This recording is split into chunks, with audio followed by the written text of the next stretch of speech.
Hello नमस्कार, मैं सुहेल अख्तर। आप देख रहे हैं जनजन न्यूज़। जनजन न्यूज़ में आप सभी का बहुत बहुत स्वागत है। लगातार हम आपको 2 दिनों से अपडेट दे रहे थे। आज तीसरा दिन है।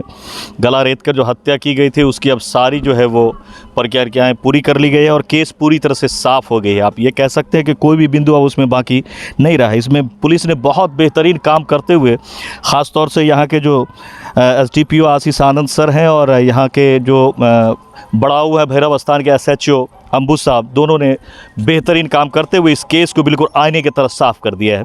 अभी तक जो केस में दिख रहा था उससे बिल्कुल अलग ये केस दिख रहा है। मामला यहाँ प्रेम प्रसंग का था। एक 18 साल का लड़का जो है वो सोनू नाम का, उसने एक प्रेम कर लिया था अपने से 10 साल 12 साल बड़ी महिला से, जो भाभी के रिश्ते में उनको लगती थी। हालांकि ये दोनों 2 जगह के रहने वाले हैं, लेकिन ये प्रेम प्रसंग इतना ज़्यादा बढ़ गया कि इसी को देखते हुए जो है वो महिला जिनका नाम जो है नसीमा खातून है और ये झंझारपुर से रहने वाली हैं, तो इन्होंने जो है इस केस को जो है बिल्कुल साफ़ कर दिया है। उसी से प्रेम प्रसंग हो गया था, जिसके बाद जो है इसने प्लान किया 1 महीना पहले, और इसमें जो है महिला की माँ भी शामिल है ऐसा बताया जा रहा है। और केस पूरी तरह से साफ़ हो गया। सर, कुछ सवाल मैं आपसे करना चाहूँगा। हाँ जी सर, इस तरह की वारदातें बढ़ गए, इस पे क्या कहेंगे सर आप? देखिए, इसका पक्ष सामाजिक भी है और आर्थिक भी है, और ख़ास करके जो मेरा अनुभव है उस आधार पर ये सामाजिक पक्ष पर ज़्यादा जोर मैं इसलिए कह रहा हूँ कि कहीं ना कहीं रिश्ते का विघटन हो रहा है जी। जो एक आपस का समन्वय है और कहीं ना कहीं वो उसमें ह्रास हो रहा है। जैसे कि पहले हम लोग कंबाइंड फैमिली थी तो बहुत सारी बातें होती थी, अब न्यूक्लियर फैमिली होते जा रहा है और लोग पति पत्नी एक दूसरे तक सीमित हो गए। और इस पक्ष को जब देखे कि वो बाहर रहते थे, और इसमें एक बात यह भी नज़र आई कि हस्बैंड के दूर रहने के चलते पत्नी का कहीं दूसरी जगह से इलिसिट रिलेशन की बात आई। फिर इस बीच में एक दूसरा लड़का एंटर करता और उससे संबंध डेवलप हो गया, और इतना वो उसकी वाइफ ये भी बता रही थी कि बीच में पैसे की तंगी थी। जब हस्बैंड आए तो वो ये कह रही थी कि लोकल कर्जे में आप मुझे कुछ पैसे भी दीजिए ताकि हम उनको चुका करके आपके साथ जाएं। तो लड़के के आर्थिक पक्ष इतना सबल नहीं था कि वो तत्काल बोला कि नहीं अभी मेरे पास नहीं है, तो इस पर वाइफ तत्काल उनके साथ नहीं गई। तो कहीं ना कहीं एक आर्थिक पक्ष है जिसके चलते वो इस सपोर्ट पर नहीं आ पाई, और सामाजिक वास कह सकते हैं कि ये हम लोग को इस पर मजबूत होना होगा कि जो रिश्ते का ताना बाना हो वो नहीं टूटे, चूँकि पति पत्नी का रिश्ता बहुत पवित्र होता है।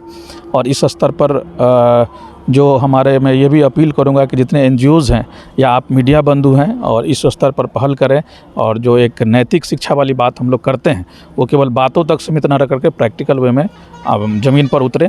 इसमें हमारे तरफ से जो भी सहयोग होगा बिल्कुल हम लोग साथ हैं। सर, 2 केस में को बिल्कुल आईना की तरह साफ़ कर दिया यहाँ के अंबुज जी जो है SHO सर, उसके काम के बारे में क्या कहेंगे? इससे पहले भी पवन सिंह का था जी, बहुत अच्छा, बहुत मेहनती हैं और पुराना अनुभव भी रहा है।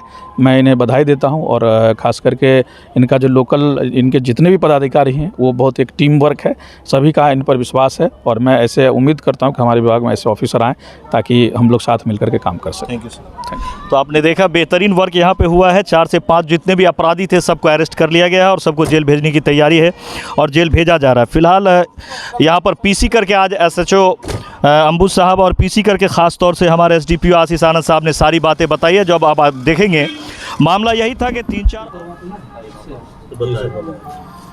15 के सुबह में एक अननोन बॉडी मिलने की खबर हुई थी। मधुबनी जाने के रास्ते में जो पुल है वहाँ एक बॉडी पड़ा हुआ था जिसका गर्दन कटा हुआ था काफ़ी हद तक, और नीचे भी नंगा किया गया था, और उनके गुप्तांग पर भी जो जननेंद्रियाँ हैं उस पर भी चोट के निशान थे।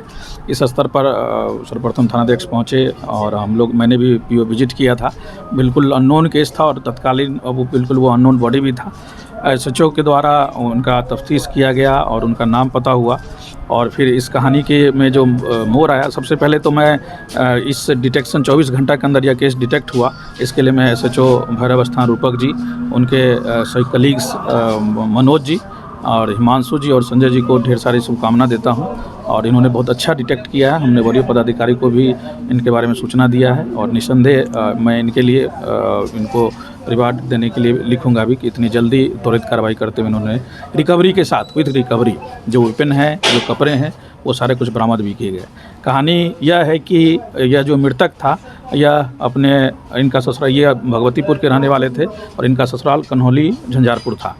और इलिसिट रिलेशन के चलते यह सारा घटना को अंजाम दिया गया। एक सोनू नाम का व्यक्ति जो मृतक की पत्नी से अवैध संबंध रखता था, और मृतक उनकी पत्नी 20-25 दिन पहले ही यह प्रोग्राम बनाई थी, जो कि उनकी माँ को भी पता था, मृतक के सास को भी पता था, और इसको मारने का प्लान किया गया था। उचित मौका देख करके सोनू अपने 3 सहपाठी और महिला के साथ इस घटना को अंजाम दिया, और जबकि महिला 3 बच्चे की मां भी है।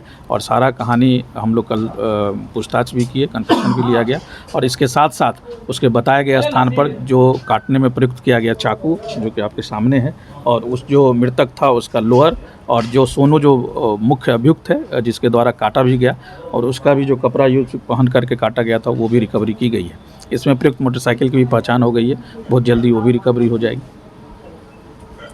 मोटरसाइकिल से लाया गया? जी, मोटरसाइकिल से लाया गया था। और बेसिकली ये इसमें जो एक है मोहम्मद बरकत उर्फ हीरो, इसके दुकान पर वो इनको सुलाया गया, नशा करके इनको सुलाया गया था, और जब वो पूरी तरह नशे में गिरफ्त हो गया, फिर इसके पैंट खोल करके, चूँकि एक रंजिश थी इलिसिट रिलेशन का, और वहीं से उनको नंगे ही मोटरसाइकिल पर बैठा के लाया गया था। ये चारों लोग एक बारात थी उसमें इकट्ठा हुए, वहीं प्रोग्राम बना, और ये कहानी मृतक के पत्नी और उनकी सास और वो लड़का सोनू जो है मुख्य अभियुक्त, ये लोग पहले ही इस कहानी का ताना बाना बुन चुके थे, और मौका उपयोग देखते हुए अपने सहपाठी के साथ उन्होंने वो यहाँ पीओ पर लाए, और यहीं पर गर्दन पकड़ के कुछ लोग उनका छाती पर पकड़े, कुछ जांघ पर पकड़े और पैर, सारी कहानी उन्होंने बखान किया है। वो मैंने भी पूछताछ की है, और सारा फिर उसको रात में काट दिया गया, और फिर लोग यहाँ से निकल गए। बहुत ही चीज़ इसमें सभी लोग अरेस्ट हो गए जो प्राथमिकी में थे, और अप्राथमिकी में भी जो नाम आए हैं, जैसे कि मृतक की पत्नी, मुख्य अभियुक्त मोहम्मद सोनू, मोहम्मद इकरामुल,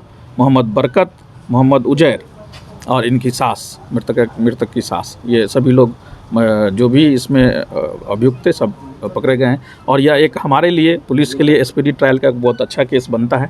हम लोग बहुत जल्दी इसका भी पहल करके इसको त्वरित कार्रवाई करते हुए इसमें कोशिश करेंगे कि इसको जितनी जल्दी से जल्दी कड़ी सज़ा मिले, वो ज़्यादा एक हमारे लिए भी अच्छा होगा, और एक नज़ीर भी पेश होगा क्रिमिनल के लिए कि हम सजग हैं। सोनू का उम्र कितना है? जी, मुख्य आरोपी रैयामा, थाना भैरव स्थान का है। कितना उम्र है उसका, सोनू का? 18 वर्ष, लगभग 18 वर्ष। जी जी जी। मामला यही था कि 3-4 और लोग लड़के हैं उसी गांव के, जिस गांव का सोनू रहने वाला है, और वहीं से ये मामला हुआ, और उन लड़का ने इसे साथ दिया। 4 लड़के इसमें थे, 3 लड़का ने पकड़ा था, और इसने धारदार चाकू से किया था। तो फिलहाल हमें दे इजाज़त। मैं सोहेल अख्तर, पत्रकार, कैमरा पर्सन रितेश के साथ। हेडलाइंस के प्रायोजक हैं Amar book home, Gandhi Chowk, Machhatta road, Madhepur, Madhubani. Milan readymade stores, lady and gents all range available. पुराने पंजाब नेशनल बैंक के बगल में सिद्दीकी कॉम्प्लेक्स, अंसारी चौक, मधेपुर बाजार।